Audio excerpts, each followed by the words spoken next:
What's going on, everybody? Black Sheep here today to bring you a kill video of the world boss simply named Rogue Cartel Warbot, found on Quesh, coordinates 300, 200. You just find him wandering around in this little caged area here. This boss is level 38. You find that he does actually hit me a lot more. I do have to do a lot more heals, and I will encounter the enrage timer too. I do have Blizz out, but he's not actually a factor in this fight. He has the same sickness as all the other pets. The only time he really comes into play is when the boss is doing one of his lightning AoE moves, where he must drop aggro, and he actually starts aggroing Blizz first, which might give me a slight advantage because I'm taking maybe one less hit, but other than that, I'm not actually going to talk about the fight too much today. We're going to talk about a little bit of what's going on in SWTOR in general. We got a lot of interesting things coming up. 1.15 hit the test servers. A lot of interesting changes on there. Like some of the new PvP stuff. You can build credit towards your Battle of Elam daily and weekly missions just by playing war zones now, which for some of us on the lower pop servers, well hell, even on the higher pop servers now, I hear they're getting a little bit more dead in Elam, is good. Because, I mean, I don't want to ride around in circles picking up, you know, armaments and boxes. That's not what my idea of open world PvP. I don't know if it is for you, but I would hope not. I got some changes to healers in war zones and how they receive credit for kills by healing players. Players affected by damage over time abilities are no longer going to be interrupting when interacting with objectives like the nodes on Alderaan, or I would assume planting a bomb in Void Star. Battlemaster and Champion commendations are available on from the PvP vendor for Warzone and Mercenary commendations. Let's see, get a Valor boost for Warzones. The big interesting thing is the change in how they give you Valor for medals and commendations. So it says medals are now worth 500 Valor and 10 commendations. Players only earn Valor and commendations for the first 4 medals earned each match. Take that how you will. I know there has been a lot of complaints about stuff, and a lot of people misunderstanding. They said there will be more changes to what you get credit for and what you earn when patch 1.2 actually comes out. So I'm gonna stick with it. We'll see what happens. And they increase the Warzone AFK timeout from 60 to 90 seconds. Also, the speeder bikes on Alderaan and the ships. It's gonna take 3 seconds before you can activate them each time. So as soon as you die, wait 3 seconds, then you can ride back in, giving people a little bit more chance to cap nodes, or, you know, if they have a good attack plan, you won't allow the enemy to actually get back to you right away, which is nice. Moving on, we got some information from the test server. Big thing on people's minds is the crystals that are coming out. Your Totai, I don't know if I'm saying that correctly, user on the SWTOR forums, he actually posted a list of all of the colored crystals and their prices. Basically gives a little rundown. I'll put that link down in the description, but a lot of cool things. Looks like the highest costing ones are blank white crystals plus 41 power, 41 crit, or 41 endurance. Those are all separated. 2.5 million each. Also the advanced white war hero crystal, which gives plus 41 expertise, which is kind of interesting. 2.5 million as well. There are some other colors, cyan, purple. There's also schematics for the magenta crystals.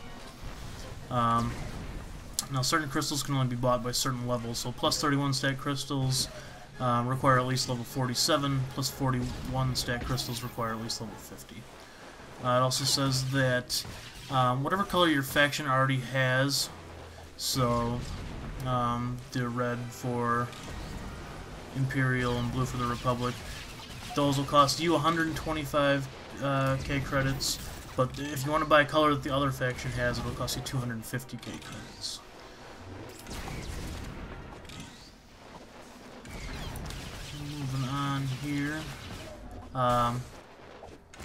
Something else I found really interesting when I was skimming through the forums, which I don't do too often because it's just a bunch of trolls basically, but there's some useful information here or there.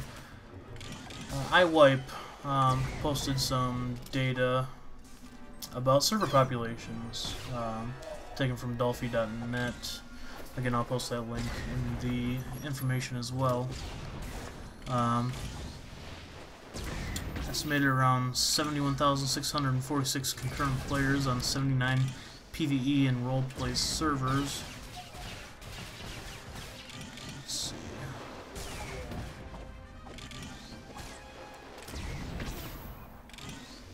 39,395 concurrent Imperial players, 32,250 concurrent Republic players. It doesn't give much of a breakdown right on the forums, but if you actually go to his external website, you will get a lot of data, a lot of raw data, some processed data too. Some things I found interesting were my current server, where my main character plays, the third worst East Coast PvP server as far as population goes, which I figured we'd be dead last, but apparently not. There are worse servers out there. I'm sorry for you. Looks like the top-ranked PvE East Coast server, Kendris Ordo. Top-ranked PvE West Coast server, the Harbinger. Top-ranked roleplay PvE server, Lord Address. Now, it also breaks some stuff down, giving ratios between Imperial and Republic factions. In the PvE, let's see. PvE scores.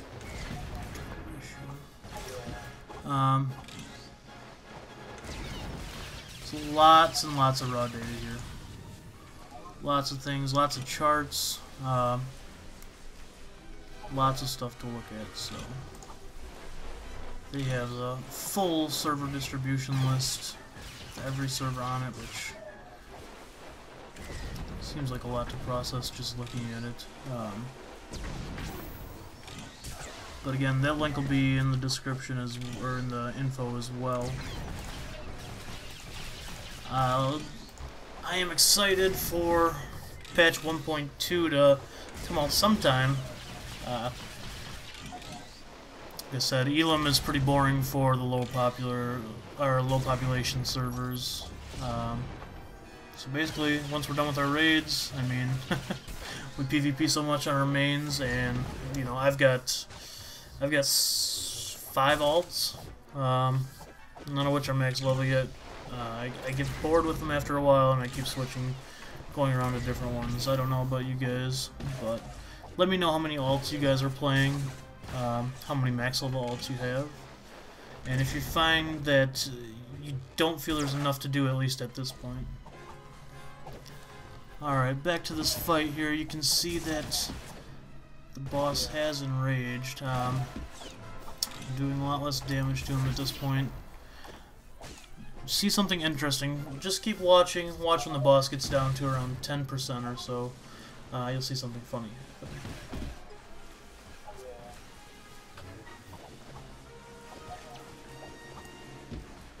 Of course, that's his famous lightning AoE. And I come pretty close to... I get pretty low in health there. So definitely a lot more healing. A lot harder to manage your heat in this fight than it was the other fights, because you are taking so much damage. Now, when he didn't rage, I was not expecting to live.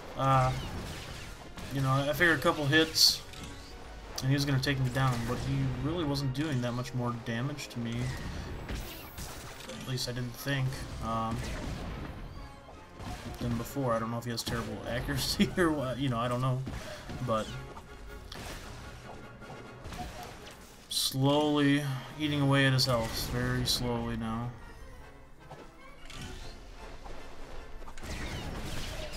Another thing to be aware of, the Guild Summit is tomorrow. Well, technically it's later today. I'll try and collect some information on that. I hear it's going to be streamed live, maybe on Twitch, so I'll try and watch, see what I can come up with, see if I can throw some information together for you guys, or at least point you in the direction of where you can find that information if you miss it. Getting low here.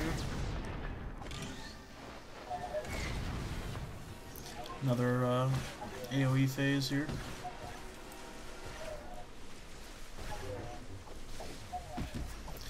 Got a little ways to go though.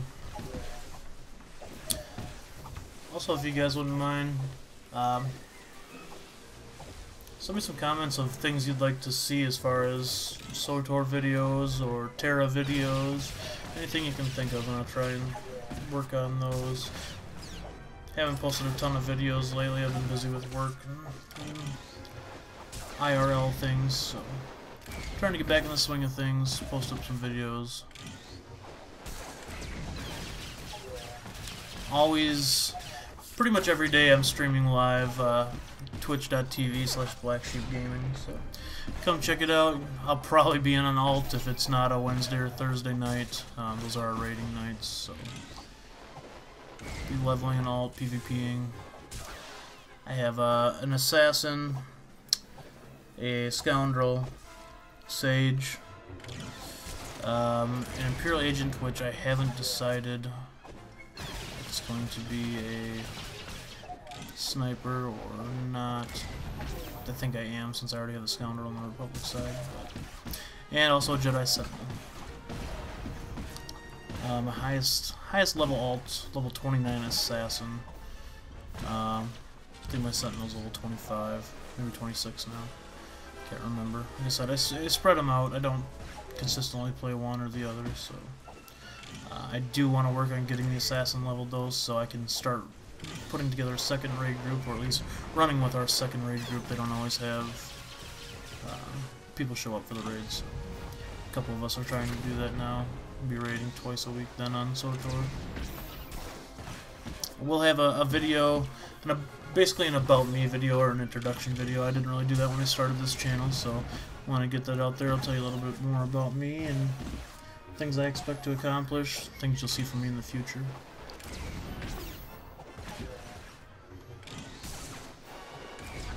Still plucking away at them. See those little numbers rolling. So that I'm maxed out on heat here. Definitely a lot harder to manage with the heals.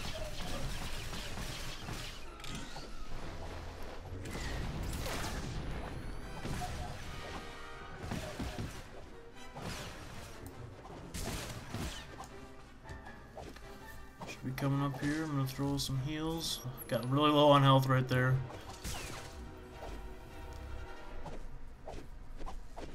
Just missing over and over again, so I think it's hilarious. I don't know who built this enrage mechanic, but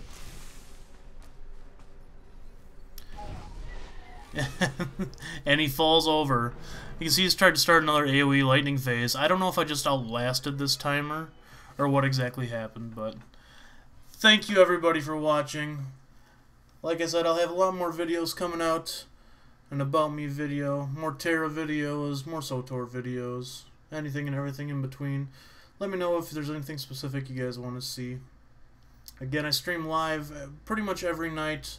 It's subject to change what time, but you can see that at twitch.tv/blacksheepgaming. Follow me on Twitter at blacksheepgames to get my latest updates on when I'm going to be streaming. Thanks everybody. I'll talk to you soon. Have a great day. Remember, subscribe, like, comment. Everything's appreciated. Bye-bye.